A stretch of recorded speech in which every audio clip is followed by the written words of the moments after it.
Mas esse, para mim, é um ponto daqueles que podem até causar polêmica. Ao meu ver, tiveram dois fatores grandes que prejudicaram o Vila nessa Série B. Um deles, Luizinho Lopes. A chegada do Luizinho Lopes, ela foi um atraso para o Vila, sabe? Foi uma das piores apostas que a diretoria do Vila fez. Foi essa do Luizinho Lopes. Assim, eu Em falo na toda a gestão. consequência. Eu falo na consequência. Eu não falo nem na aposta no dia que ela aconteceu. O que ela causou, sabe? Para mim foi uma das piores que o Vila fez.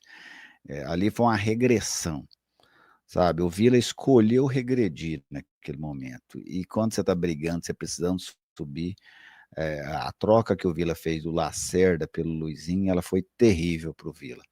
Mas teve outra situação que passou talvez um pouco mais despercebida para a maioria, mas que eu citei aqui, mas hoje eu já vejo ela com muito mais clareza do que eu via no dia que eu citei, foi aquele negócio da SAF. Aquilo lá desmobilizou o Vila, sabe? Desmobilizou o Vila. O Vila estava muito mobilizado naquela chegada do Turra, ganhou do Paysandu, depois ganhou do Goiás, e aquilo nasce no dia do jogo do Goiás, à noite ainda, naquela fala do Hugo. O Hugo fala aquela questão. Até hoje, o Hugo nunca mais se manifestou sobre aquilo e a gente não teve mais nenhum andamento sobre aquilo. Lembrando que o Hugo citou que era algo que mudaria o Vila de patamar e não seria uma SAF. E isso nunca mais foi aprofundado, não é verdade, Ana? Nunca mais foi aprofundado, nunca mais surgiu um fato novo do que seria essa mudança de patamar do Vila, que não por uma SAF.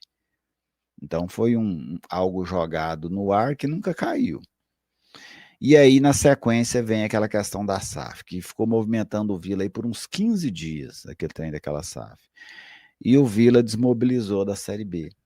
E o Vila só tem alguma chance na Série B se ele tiver muito mobilizado. Ele tinha que estar muito, muito vivendo, sabe, a Série B muito intensamente. E eu senti que naqueles 10, 15 dias o Vila não fez isso. E aí tivemos dois jogos naquele período. Um contra o Botafogo, que foi o pior dos resultados que o Vila teve nessa sequência, porque ele contou para o torcedor do Vila outra vez que o Vila não dava conta de entrar no G4, que a hora que precisa não dá conta. Foi o recado que deu aquele dia contra o Botafogo. Tomou aquele 2-0.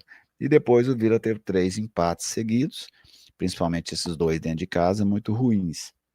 Então, a questão do Luizinho, ela teve um peso grande na campanha do Vila, e depois, quando o Vila conseguiu reagir para fazer um jogo que, se ele ganhasse, ele entrava no G4, aí o Vila trouxe um assunto completamente aleatório, completamente fora de momento. Não tinha como aquilo agregar nada naquele momento, nada, nada, porque vamos dizer que essa SAF desse certo, ela ia acontecer lá para o fim de 2026. Sabe? Se tudo encaminhasse bem, tudo certinho, olha, a proposta é maravilhosa. Agora nós vamos levar ela para o conselho vai fazer uns ajustes, aí vai aproveitar, e vai essa questão do estatuto, definir quando é que vai ser investido esse dinheiro. Isso ia levar um ano para ser bondoso. Ia levar um ano. Então não tinha como ela ajudar em nada, porque não ia entrar dinheiro dela para ajudar, não ia entrar, ela não ia ser sacramentada rapidamente para ajudar, nada. E aí o Vila acabou tendo essa distração. Aquilo foi uma distração. Sabe, você tinha um time mobilizado, uma comissão técnica mobilizada, a torcida mobilizada, estava todo mundo mobilizado. E aí criou-se uma distração. O Vila perdeu só por isso? Não. Mas o Vila ficou mais fraco com isso, pelo menos dentro da minha visão. E aí acabou perdendo a mobilização. Fique à vontade, Ana, para refutar os meus devaneios. Não, Gerli, não tem como refutar seus devaneios e até é curioso que eu estava pensando justamente isso ontem, ou no jogo do Vila, não vou recordar agora, vendo, né, quando que foi que o Vila perdeu, parece que o foco na Série B. E pensava justamente que o Hugo deu uma desaparecida. É óbvio que ele segue lá no CT, segue ao lado do Vila, mas há muito tempo nós não escutamos o presidente, nós não vemos, né, nem a figura dele. Concordo com você que começou ali no jogo contra o Goiás. Eu acho que o Hugo deu uma leve empolgada, né, com aquela declaração. E aí, Gerli, eu vou ter que ser bastante honesta com o que eu penso sobre essa questão, esse desfoco que aconteceu no Vila. Eu acho que você, como todo jornalista, você conhece o caso da escola de base. Em menores proporções, talvez totalmente em menores proporções, mas em algo naquele sentido. O Vila passou por um caso de um próprio boicote ali, de cada um tentando achar o que seria isso que, que mudaria o patamar do Vila.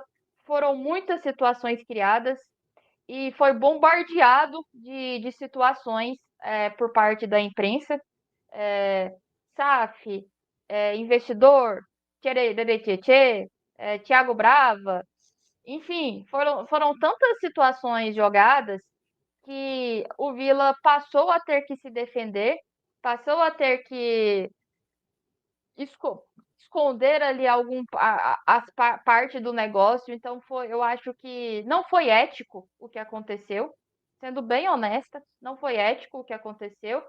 E por fim, aí a pá de cal foi a ação da Polícia Federal. Aí naquele momento tudo terminou de desandar. Então, foi um castelo, né, que foi desmoronando aos poucos essa situação. Não, Mas não, eu concordo plenamente. é, Oi, quando oi, você Geli. trata, né? Sim, ela pode concluir. Pode Não, concluir. de forma rápida, foi um castelo que foi desmoronando aos poucos. Teve a base, e aí tiraram a carta do meio do castelo até que a torre cai também.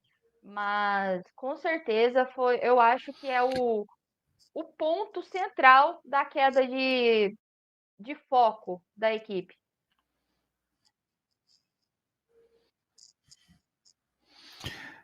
Eu acho que ali a gente tem que ter algumas situações, por exemplo. É, primeiro, você tem um sinal. Para mim, o Vila deu um sinal completamente inoportuno naquela questão da declaração do Hugo. Para mim, aquilo foi muito inoportuno, porque ficou claro para nós agora que não tinha nada engatilhado, ou pelo menos próximo de se resolver, né? Mas deu um start a tudo isso, a toda essa situação. Então, para mim, a coisa nasce ali.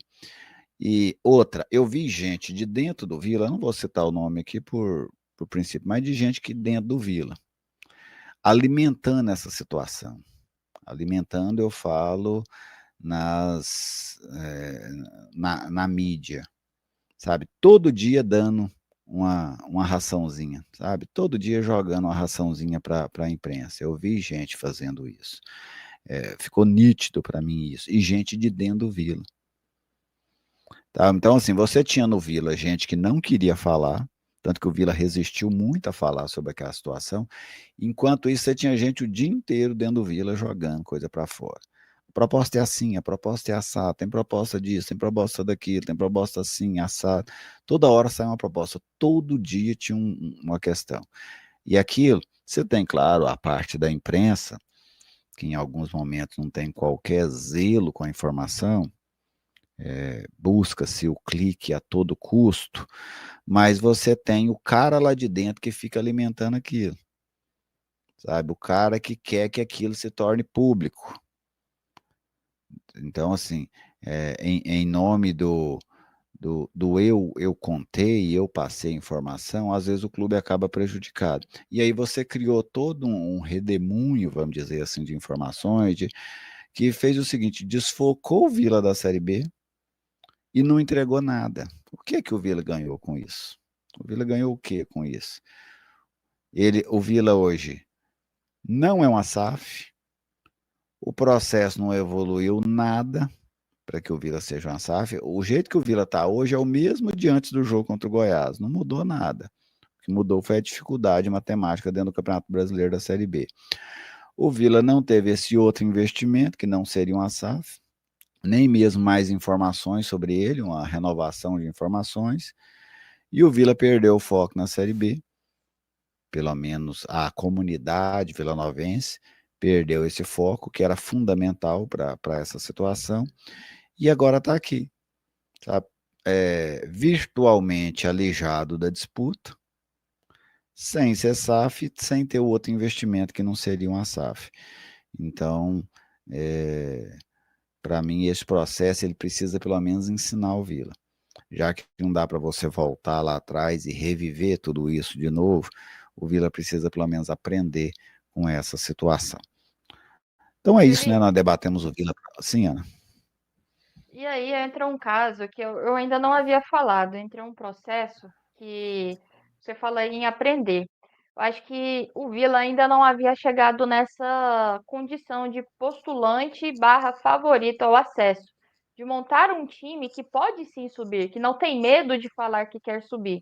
Ganhou o Campeonato Goiano, entra na Série B com uma outra visão, com jogadores mais experientes, e essa própria diretoria, vamos recapitular, ela assume em 2020, em uma Série C completamente complicada, que foi o ano da pandemia. 2021, sobe para a Série B buscando não cair.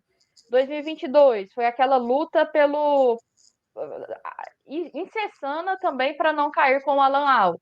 2023 quase subiu, mas o Vila acaba que o acesso caiu no colo do Vila. Ele não buscou ao longo de toda a temporada, né? Falando assim um português bem nítido. 2024 perde novamente a oportunidade, mas não entrou na competição falando em acesso. E agora em 2025 foi a primeira vez essa diretoria nessa situação. E aí eu acho que ficou a lição, que tem que ficar o aprendizado do que fazer, como fazer, do que falar, que ninguém ainda havia estado nessa situação. E acho que em alguns momentos faltou essa maturidade.